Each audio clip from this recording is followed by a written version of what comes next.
All right, time for another episode of the Josh Cast. I'm tired, and I'm depressed, and I smell bad. Just another day in my late 30s. I was called middle-aged for the first time during a show the other night. The comic said, I'm in a show with a bunch of middle-aged comedians, and I was lumped into that group.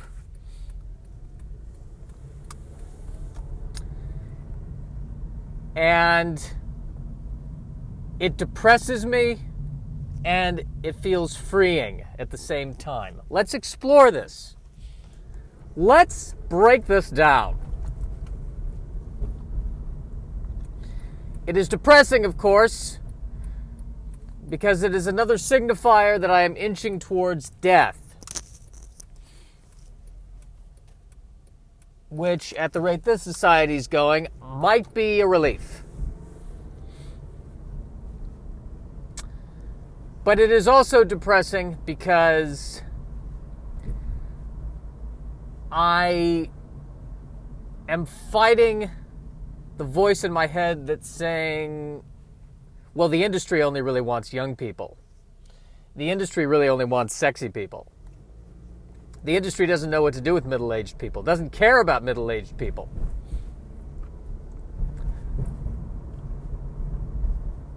And the reality is that is not true. The industry doesn't care about anybody, except things that make it money. Whether it's 8 or 80, if people are buying millions of dollars worth of tickets to see it, the industry will be interested.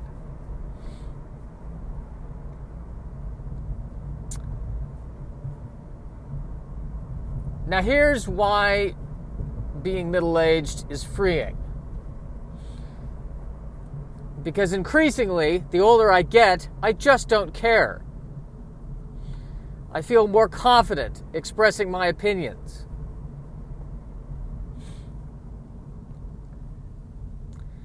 I don't care, as I get older, about what you think. And our relationship has never been better. There's probably not even anyone on the other side of this. And that's the beauty of getting older. I don't care. I am probably shouting into nothingness. And the advantage of shouting into nothingness is that nothingness rarely, if ever, posts a negative review to my stuff. That's the advantage of a hostile and indifferent universe. When the universe is hostile and indifferent, it's one less internet troll out there.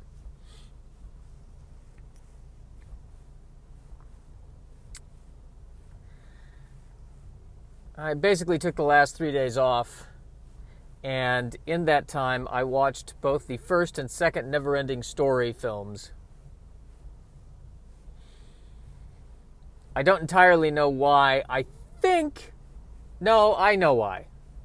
I like watching movies that were around when I was a kid because it connects me back with my childhood, even though my childhood wasn't really that great. I was just upset about different things. That's really the difference between my childhood. And by the way, that's not a slam against my parents. By and large, they did a great job. I have just never historically been a happy person. So when I'm reminiscing about the good old days, I have to remind myself that there were never good old days.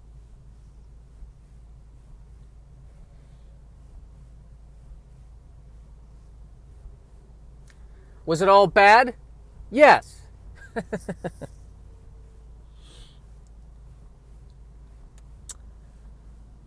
But yes, the notion of being middle-aged. But what about the increased chances of diseases? Yes, that is a fear. It's terrifying. But if the trade-off is I can say whatever I want, I don't have to worry about it anymore, I might take that. It might be worth it, he said, suddenly regretting that because he's afraid to die.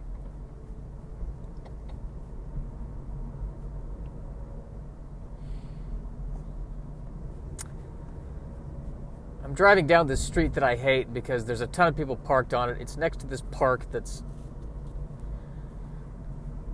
I gotta be blunt, guys. It's a park, but it's a park in North Hollywood. North Hollywood right now has seen better days. So I don't even know if I'm going to call it a park. It's just a place with a few more trees and the same amount of litter everywhere.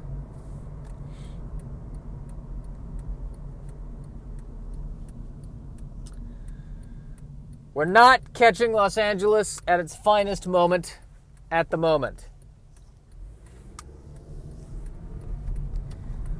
People are leaving.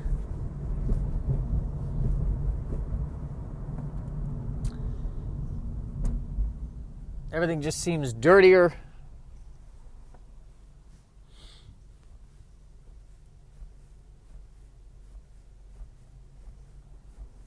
The economy is, I don't know, not doing well from what I can see. At one point, the governor said, well, 70% of the economy is open.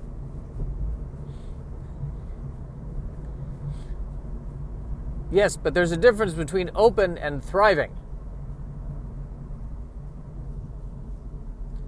The restaurant that only has, that can only do outdoor dining and only has one table and chairs outdoor that they have to set up in the street next to oncoming traffic, is open.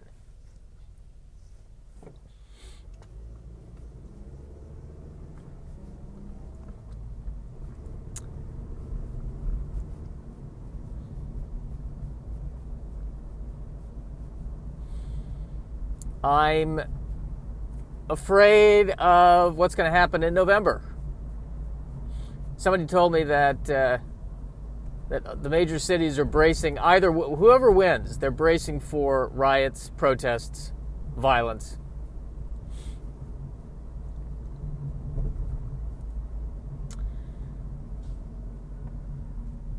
I was reading last night about the well, let's go back to that. The riots, the protesting, and the violence. Every major city is going to be experiencing that. And that's terrifying.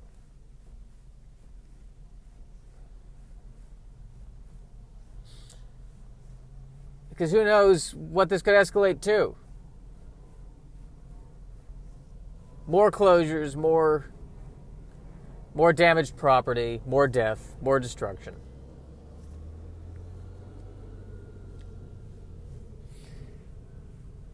And the one thing I will say, the one consistent in all this, is that as bad as it's getting, and as horrific as the times may be, I am managing to still make all of it about me.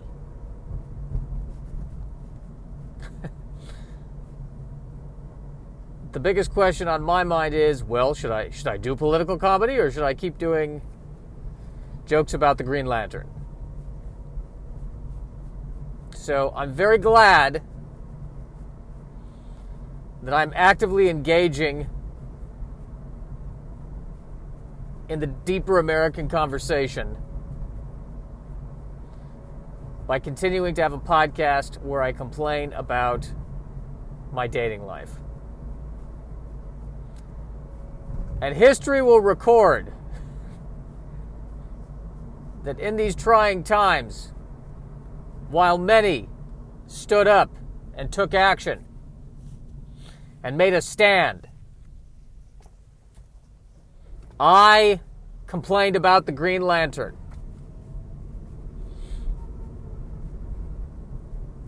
But what will my grandchildren say about me? Nothing. They're not going to exist. Well, you never know, Josh. You never know what might happen. You might meet someone and have kids before you know it.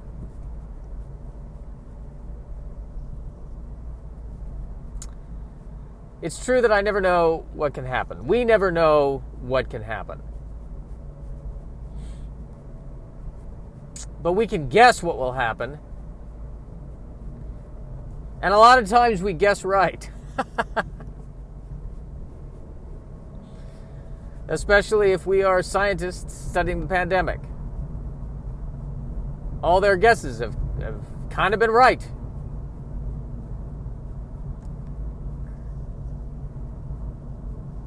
But yes, let's delve into the Green Lantern, which bothers me as a hero. The Green Lantern has always bothered me.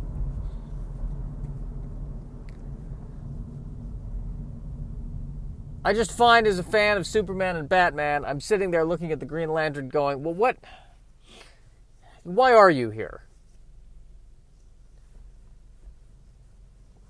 You know, I'm not fond of the idea of a superhero who has to recharge his powers with a battery every 48 hours.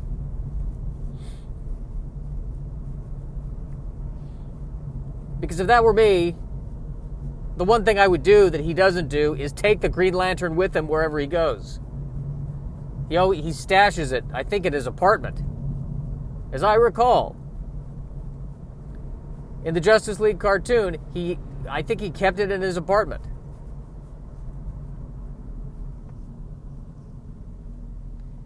He's going to become the superhero who walks around going, hey, do you have a charger?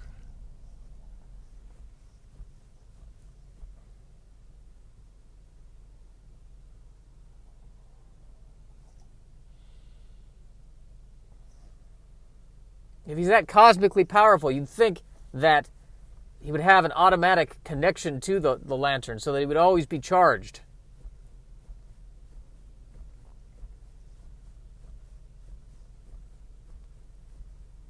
That's got to be the most stressful of the heroes. To be fighting crime and then you're always checking your battery. He's fighting crime and he's going, I could have sworn, 2 years ago, I could go at least twice as long. I think the battery's running low on this. Well, you can get that. You can just mail it in and get a new one. Really? Yeah, you can. Or I think there's a Green Lantern store. You just go there and you get a new battery. It's no big deal. Why does the thing wear out like this? This is aggravating. I'm down to 50%. I just flew out here. Well, was there a headwind or a tailwind? If there was a headwind, that could explain why it took more energy. No. The battery's running low. The battery's wearing out.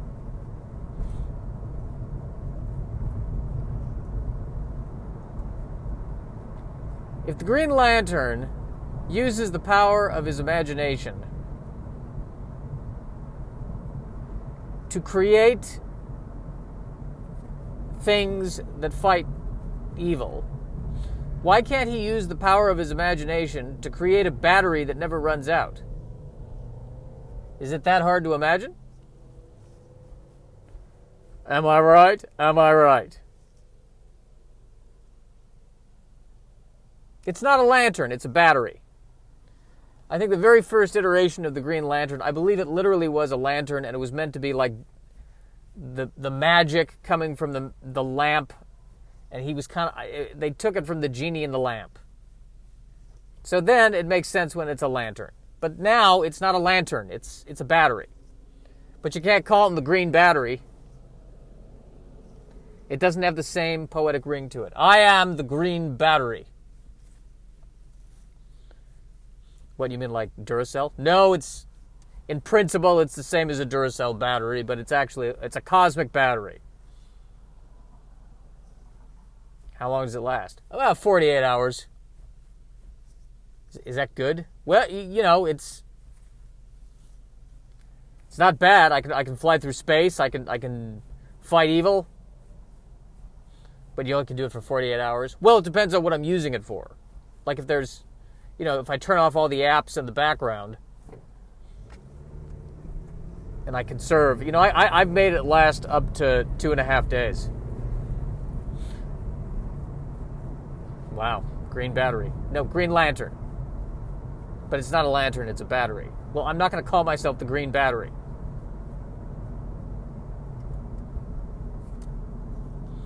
I'm not going to call myself the green 9-volt. It's way more than 9 volts, by the way.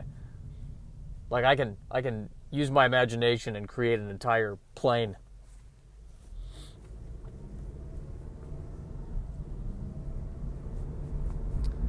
Or I can create a sword, or I can create a Honda.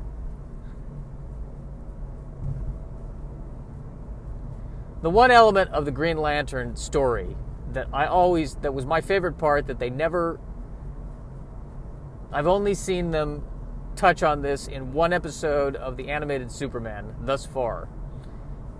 Because there have been several Green Lantern, several people have donned the Green Lantern, or that's, I guess if it's a battery, that's not, you wouldn't don it. Several people have carried the Green Lantern, adopted the mantle of the Green Lantern. But one of them, you know, one was a test pilot. I think that's the most famous one,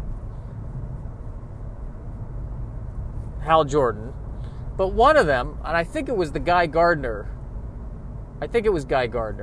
was an illustrator. And I loved the idea of an illustrator being the Green Lantern, because the Green Lantern, basically, whatever the Green Lantern can imagine, he can create with his magic, or with his power ring. And so that's why I like the idea of an illustrator, somebody who's more creative. And I thought that would have been a really cool take to see, you know, a superhero, somebody with a secret identity who is creative. Although the other thing they never talk about, jumping over to Superman, is that Clark Kent is a reporter, which means he's a writer. I can't help if Superman's going around going, yeah, I know I can save the world, but I can't, no one's buying my books.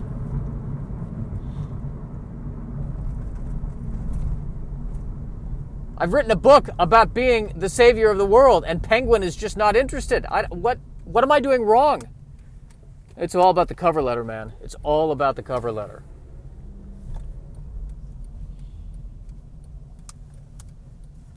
Well, here we are. I'm at my destination. So this is going to be more of a talky podcast, less of a me splitting the podcast up and doing the segments. I hope you don't mind. I'm trying to do more like sketches and make this podcast a tad more produced. But I ran out of time and I want to get it out by Monday. So there you go, people. There you go.